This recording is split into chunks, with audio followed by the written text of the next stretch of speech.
Welcome to the Elevate Media Podcast with your host, Chris Anderson. In this show, Chris and his guests will share their knowledge and experience on how to go from zero to successful entrepreneur. They have built their businesses from scratch and are now ready to give back to those who are just starting. Let's get ready to learn, grow, and elevate our businesses. And now, your host, Chris Anderson. Welcome back to another recording of the Elevate Media Podcast. I'm Chris Anderson, your host. Today I'm talking to video agency owners, and if you're specifically out there doing live streams for clients or thinking about doing live streams for clients, some things that we've learned along the way, some ways to do it, and some tips and tricks at the end to help keep things simple. So if you're a video agency owner, you're thinking about doing live streams for people, or you want to just up your live streaming game, this episode's for you. So why would you want to do live streams? I've done live streams in the past.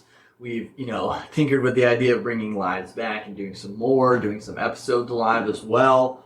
And I like live streams for the fact that you can increase the engagement. You can have more engagement while you're recording. So people can tune in live. They can ask questions live. They can interact, and they can be a part of that recording, whether it be a podcast episode, whether it just be part of your course, whether it be just free value you're going live and sharing. People can be a part of that and interact right then in real time, and I love it. And I also love it because there's something to be said for just going live and not having all the polished bells and whistles added to it. You can still do a lot of really cool things on lives now with the platform I'm going to talk about here next, but it's just something different. My cat can jump up here, or my kids could scream for me, or I could get a call accidentally. You're live, it happens. So you have to go with the flow. So I don't know, I just kind of like that unknown about it, and just kind of keeps you on your toes and lets it kind of be an even more organic thing. Lives are really beneficial if used correctly to just foster more engagement within your community, within your audience group, which is within those who are watching you on social media. Now, how do you go live?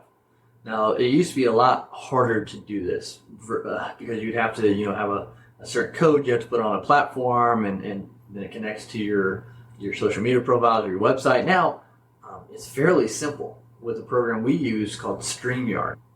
So we're not sponsored by StreamYard by any means. We do have an affiliate link, which we'll put in the show notes below if you are interested in using it.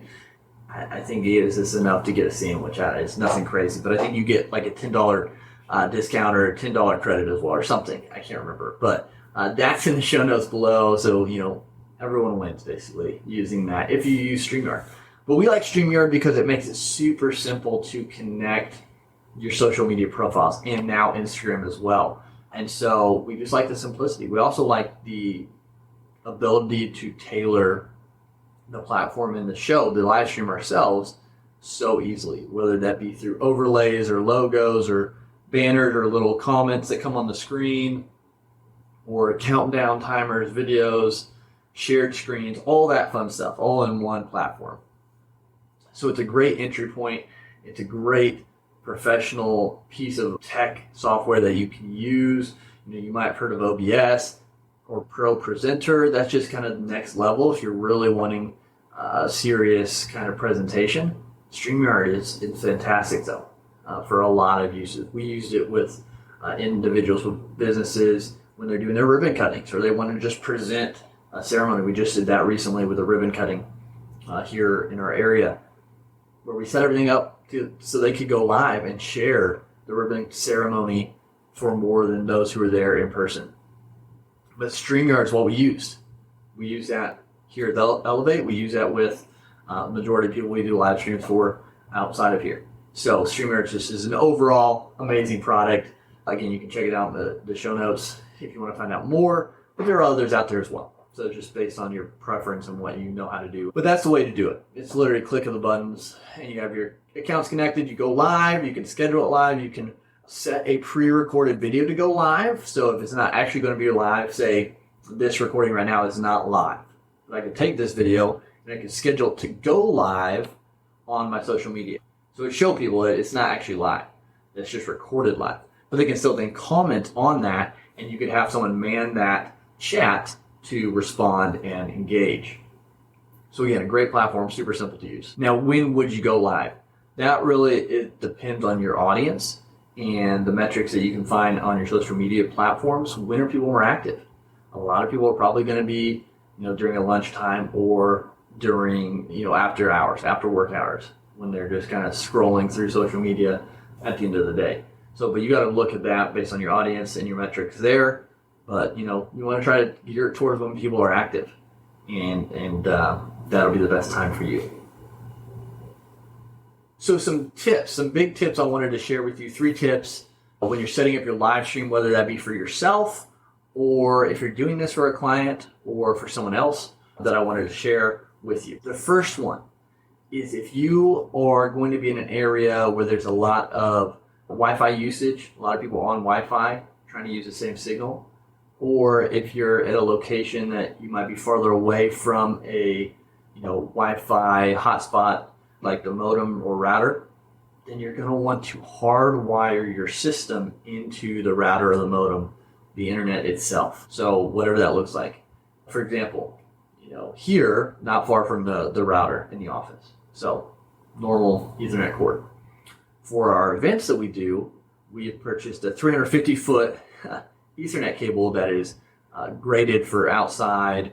It's a high-level cord that will run to the internet, to the modem, the router, and hook in there, and then hook in our system. So that brings a whole other issue, though, when you talk about cordage and things like that, which we'll talk about as well. But yeah, hardwire into the internet is going to be so helpful. You don't have to worry about dropped internet or interrupted signal or interrupted service or losing out connection, getting kicked off. So when you can hardwire in, do it. It saves a lot of time and headache when you're trying to live stream. Now this next step is if you're doing a live stream with a group. So if you're doing it for someone else, or if you have a team running it, maybe your team, you're building a team out to help you do live streams. Something to think about is communication. So how can you communicate with your team? With my agency, we use wireless headsets. So you want to use some sort of wireless headset device, AirPod, over-the-ear kind of microphone coming out, whatever it is for you, something you can communicate with. Because if your monitoring station where the computer and everything else comes in is watching the cameras, and the camera people are out, say 50 feet, 100 feet away, you got to be able to communicate, hey, we need to switch your camera, we need to switch exposure, whatever it is, especially if you have a multi-camera setup, you need to have some sort of communication with them. Otherwise, everything's going to be in the dark. No one's going to know what's going on, what camera is being used, being shown, and it'll just be a mess. And then the last tip, this is obviously once you get to a certain level, but going as wireless as possible. So if you're running HDMI cables from the camera, power from the lights to the microphone, XLR cables, yada yada, all of these wires coming across the Ethernet cord, you got to be really cognizant of where they're running and where people are walking. So you want to, have the path of wires minimized as best as possible. Whether that be like we buried the Ethernet cable in the gravel. We also have rubber kind of road bumps that has a channel that wires can go through across roadways or across parking areas, so people don't run over them with their cars. But then, if anything, it's just directing people away from the wires, trying to keep them running in one direction in one area, and just watching those and having people man that so people walk around. But if you can go wireless, and the most you can do, that will be ideal. Because you can get wireless receivers and transmitters for your cameras to go to your switcher. You can have wireless headsets. You can have V-mount batteries for your lights, things of that nature. You can have a wireless receiver to and from your mic. So you can cut down on a lot of wires. The Ethernet one would maybe be the only one you would have to have, and then just be creative by trying to cover it, protecting it, and making people aware of it. But if you go wireless, that's going to be another big benefit to your setup as well. So I just wanted to hit on live streaming from the perspective of why you should do it if you're just doing it for yourself and your business, or if you have a business that are doing live streams for people, things you might not think about that you should as you start to implement this. Thank you for listening to the Elevate Media Podcast. Don't forget to subscribe and leave a review. See you in the next episode.